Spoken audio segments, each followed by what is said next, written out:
4 चेंडू अजूनही शिल्लक आहेत. 4 चेंडूमध्ये 22 धावा अजूनही नक्कीच बनवायच्या आहेत. तर आपण पाहतोय गणेशकडे हा चेंडू तर हवेत आहे, निघून जाईल. एक षटकार नक्कीच पाहायला मिळतोय. जबरदस्त रीतीने मात्र षटकार मारलाय.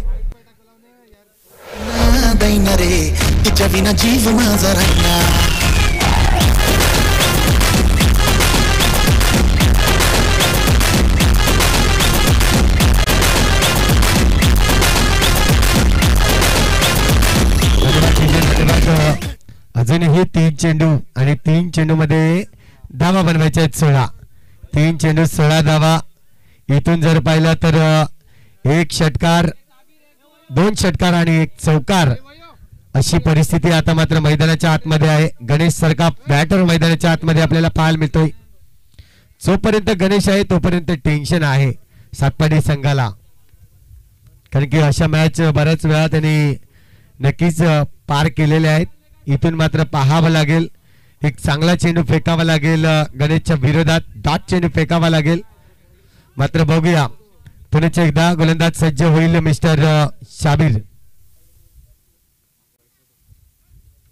फटका चांगला आहे, निघून जाईल 6 धावांसाठी.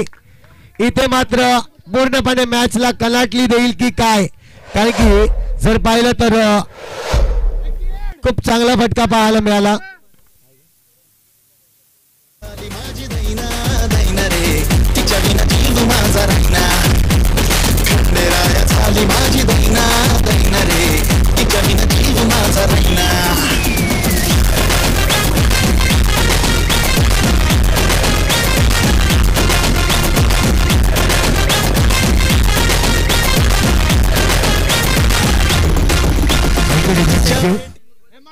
आता मात्र आपण पाहतोय सामना पूर्णपणे जो सातपाटीच्या बाजूने होता तो आता मात्र धाकटी डहाणू संघाच्या बाजूने जाताना पाहायला मिळतोय, कारण की 2 चेंडूवर 2 षटकार मारले. गणेश नावाचं वादळ मैदानाच्या आतमध्ये हे थांबवावं लागेल.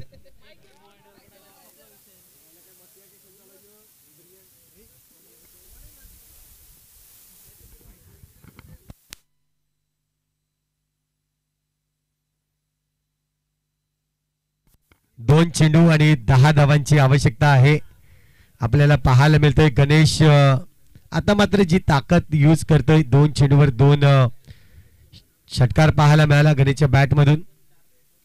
अजूनही 10 धावा बनवायच्या आहेत 2 चेंडू मागे. टेन्शन आहे आता मात्र गोलंदाजावर टेन्शन होतं. कधीपासून जर पाहिलं तर गणेशवर टेन्शन होतं, कारण की गणेश नॉन स्ट्राईक एंडला होता.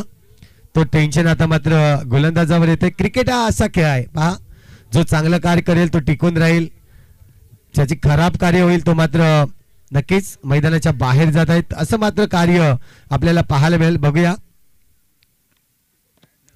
आताच जर कालच्या दिवसात जर पाहिला तर नवीन असोसिएशन ICICचा नियम नक्कीच आपल्याला पाहायला मिळतोय. IC तर जर क्षेत्ररक्षक छेडछाड करत असेल तर 5 धावांची पेनल्टी ही कालच्या दिवसात आपल्याला पाहायला मिळाले. हे नियम आले आहेत. बघूया आता मात्र चेंडू जातोय 6 धावांसाठी. येतोय षटकार. 4 धावा दूर असतील जिंकण्याचा. काय जबरदस्त अफलातून बॅटिंग, अफलातून फलंदाजी गणेशच्या बॅट मधून आपण पाहतोय.